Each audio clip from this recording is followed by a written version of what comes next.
Bapak, Ibu, saudara-saudara sebangsa dan setanah air, para hadirin dan undangan yang saya muliakan. Tahun ini genap 10 tahun saya menjabat sebagai Presiden Republik Indonesia.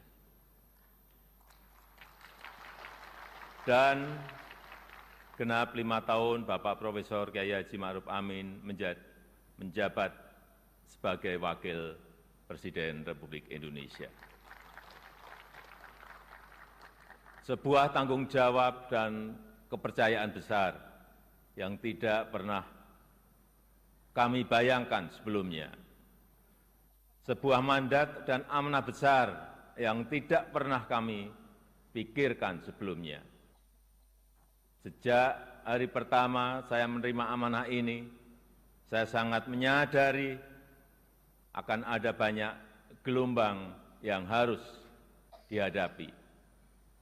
Akan banyak tantangan yang harus diselesaikan. Tapi dari awal saya juga yakin dan sangat percaya bahwa saya tidak sendirian. Ada cita-cita dan harapan masyarakat. Ada dukungan dan doa dari rakyat yang selalu mengiringi dan menguatkan. Senyum, sapa, dan doa Bapak, Ibu, dan saudara-saudara sebangsa setanah air semua adalah sumber kekuatan saya, dan hari ini 16 Agustus 2024 di momen terakhir saya dan Profesor Kiai Haji Ma'ruf Amin berdiri di sini. Izinkan kami menyampaikan terima kasih yang tulus, terima kasih yang sebesar-besarnya kepada Bapak Ibu semua, kepada seluruh rakyat Indonesia dimanapun berada, yang selama 10 tahun ini telah dengan kuat bersama-sama melintasi tantangan demi tantangan, menapaki langkah demi langkah, dan menghadapi terjadinya perubahan demi perubahan. Sehingga kita sebagai sebuah bangsa yang besar bisa sampai pada titik ini. Titik yang bisa menjadi titik lontar untuk menggapai kemajuan bersama di masa yang akan datang. Alhamdulillah, selama 10 tahun ini kita telah mampu membangun sebuah fondasi dan peradaban baru dengan pembangunan yang Indonesia sentris. Membangun dari pinggiran, membangun dari desa, membangun dari daerah terluar, sehingga sampai saat ini kita telah membangun 366.000 km jalan desa, 1,9 juta meter jembatan desa, 2.700 km jalan tol baru, 6.000 km jalan nasional, 50 pelabuhan dan bandara baru, serta 43 bendungan baru dan 1,1 juta hektar jaringan irigasi baru. Sehingga kita berhasil menurunkan biaya logistik dari sebelumnya 24% menjadi 14% di tahun 2023. Sehingga kita bisa meningkatkan daya saing dari sebelumnya peringkat 44 menjadi peringkat 27 di tahun 2024. Sehingga kita mampu memperkuat persatuan kita karena akses yang lebih merata dan berkeadilan. Selain itu, ketangguhan kita sebagai sebuah bangsa juga terbukti dari daya tahan kita dalam menghadapi pandemi COVID-19, dalam menghadapi perubahan iklim, dan dalam menghadapi geopolitik dunia yang semakin memanas. Patut kita syukuri, alhamdulillah, Indonesia merupakan satu dari sedikit negara yang mampu pulih lebih cepat, bahkan terus bertumbuh. Pertumbuhan ekonomi kita terjaga di kisaran 5%, walau banyak negara tidak tumbuh, bahkan melambat. Wilayah Indonesia Timur seperti Papua dan Maluku justru mampu tumbuh di atas 6%. dan Maluku Utara mampu tumbuh di atas 20%. Inflasi juga terkendali di kisaran 2–3%, saat banyak negara mengalami kenaikan yang luar biasa, bahkan ada yang mencapai lebih dari 200%.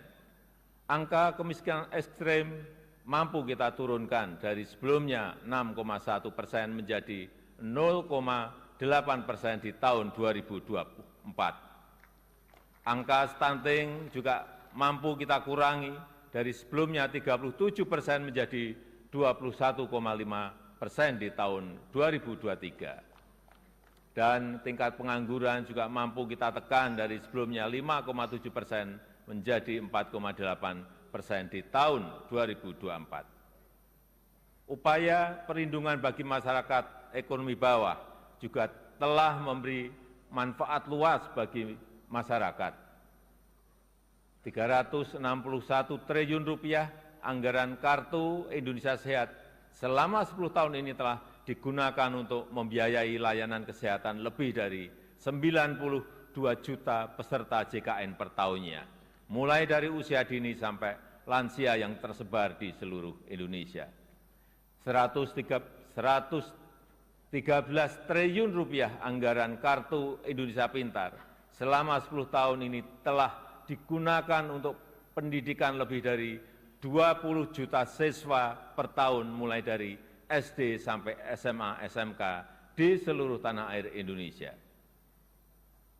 225 triliun rupiah anggaran program Keluarga Harapan selama 10 tahun telah dimanfaatkan untuk meningkatkan ekonomi sekitar 10 juta keluarga kurang mampu per tahunnya.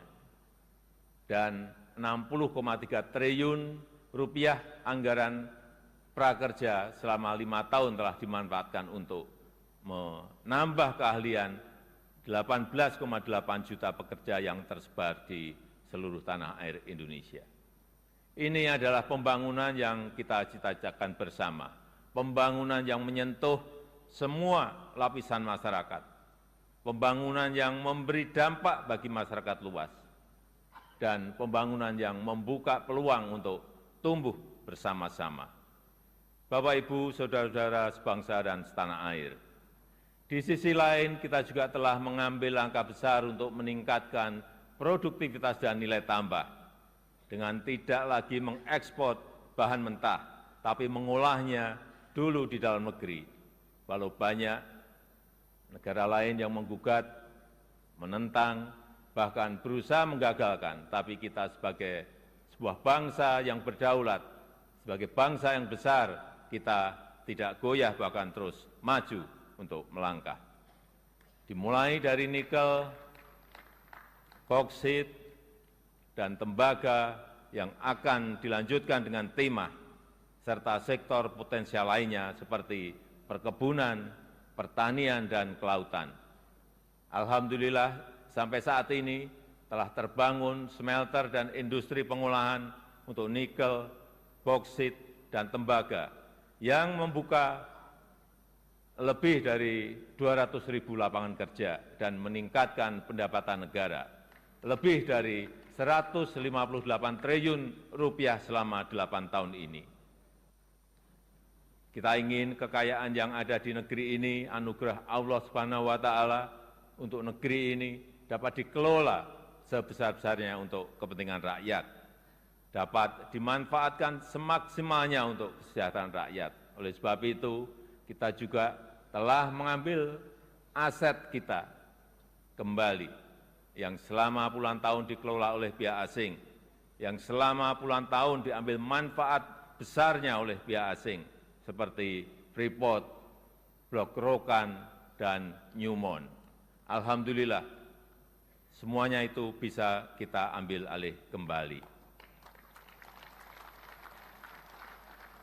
Selain itu, di saat dunia mulai mengarahkan masa depannya ke ekonomi hijau, Indonesia juga tidak ingin kehilangan momentum ini, karena Indonesia memiliki potensi besar di sektor energi hijau, yaitu sekitar kurang lebih 3.600 gigawatt, baik dari energi air, angin, matahari, panas bumi, gelombang laut, dan bioenergi.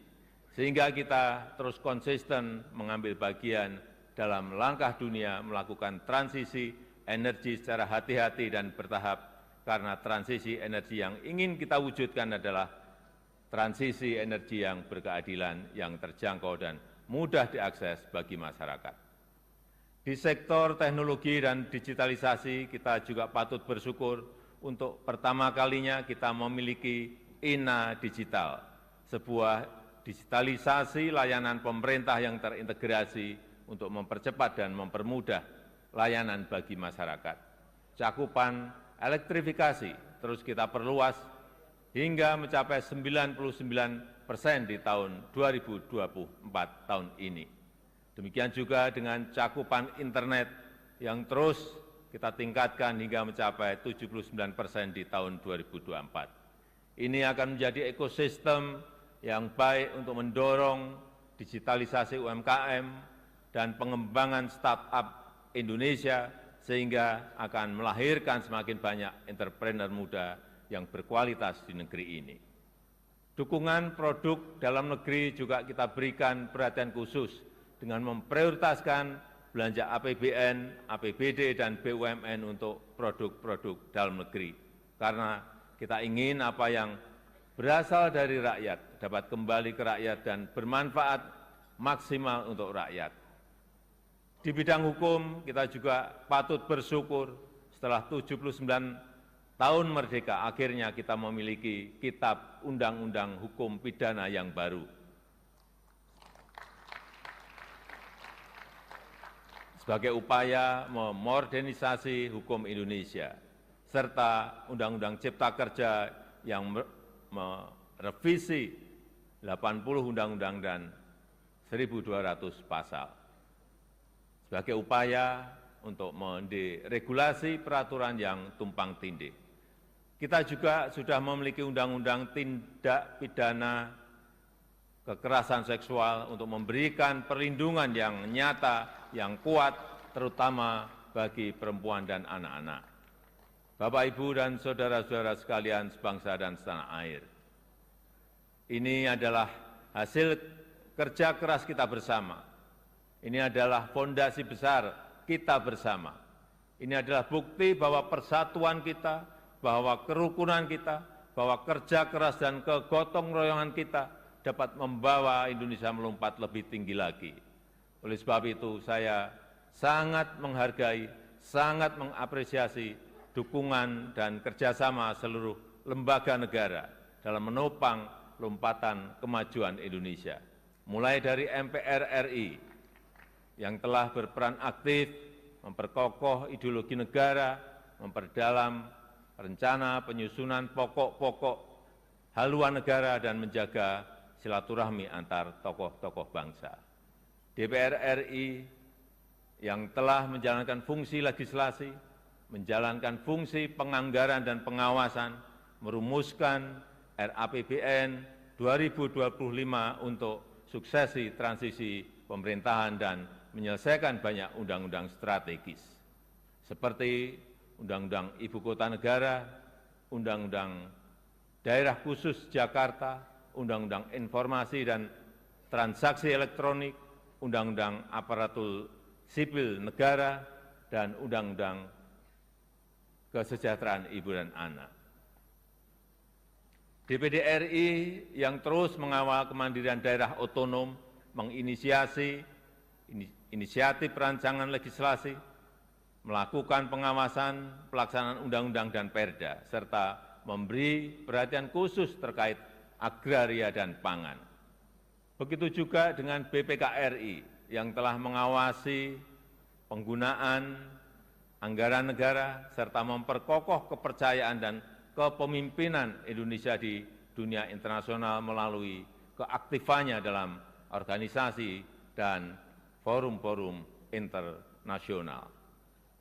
MKRI yang telah menangani lebih dari 202 perkara pengujian undang-undang dan mengadili sengketa pemilu, serta Mahkamah Agung RI beserta lembaga peradilan di bawahnya yang mengadili dan melakukan penguatan restoratif justice untuk menyelaraskan kepentingan korban dan pertanggungjawaban terdakwa tanpa melalui pemidanaan. Dan Komisi Yudisial RI yang telah berperan aktif mewujudkan hakim berintegritas dan berkualitas guna meningkatkan kepercayaan dan kepuasan masyarakat terhadap institusi kehakiman di negara kita.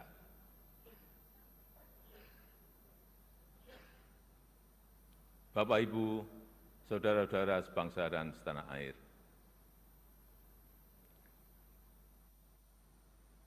sepuluh tahun bukanlah waktu yang cukup panjang untuk mengurai semua permasalahan bangsa. Saya sangat menyadari bahwa sebagai pribadi yang jauh dari kata sempurna, sebagai insan yang tumbuh dalam keterbatasan, dan sebagai manusia yang jauh dari kata istimewa, sangat mungkin ada yang luput dari pandangan saya. Sangat mungkin ada celah dari langkah-langkah yang saya ambil. Dan sangat mungkin banyak kealpaan dalam diri saya. Oleh sebab itu, di penghujung masa jabatan ini, izinkan saya menyampaikan suara nurani terdalam kepada Bapak, Ibu, dan saudara-saudara sebangsa setanah air, kepada seluruh rakyat Indonesia, tidak terkecuali satupun. Saya dan Profesor Kiai Haji Ma'ruf Amin mohon maaf untuk setiap hati yang mungkin kecewa, untuk setiap harapan yang mungkin belum bisa terwujud, untuk setiap cita-cita yang mungkin belum bisa tergapai. Sekali lagi kami mohon maaf. Kami mohon maaf.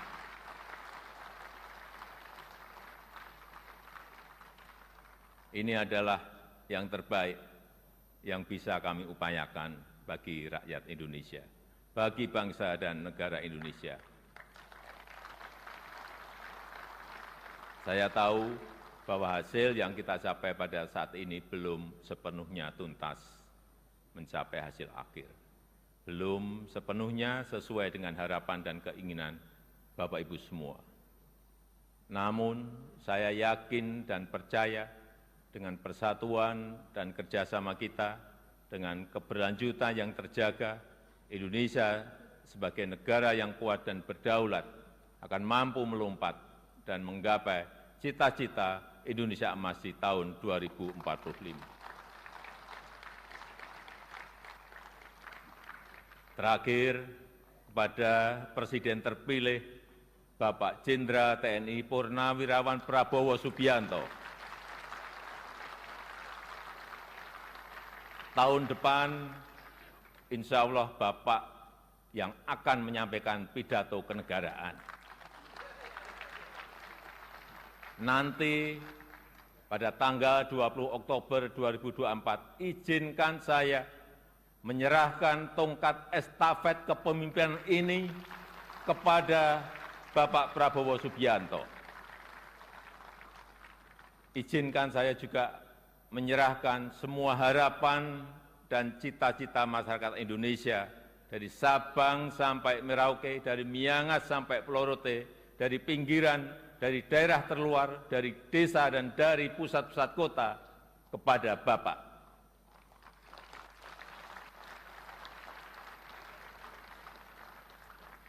Semoga Allah SWT, Tuhan yang Maha Kuasa, senantiasa memberikan petunjuk dan kemudahan bagi bangsa Indonesia dalam kepemimpinan Presiden Prabowo Subianto pada pemerintahan periode mendatang. Dirgahayu Republik Indonesia, Dirgahayu Negeri Pancasila, merdeka! Merdeka! Merdeka! Terima kasih. Wassalamualaikum warahmatullahi wabarakatuh. Om Santi Santi Santi Om. Namo Buddhaya. Salam kebajikan. Terima kasih.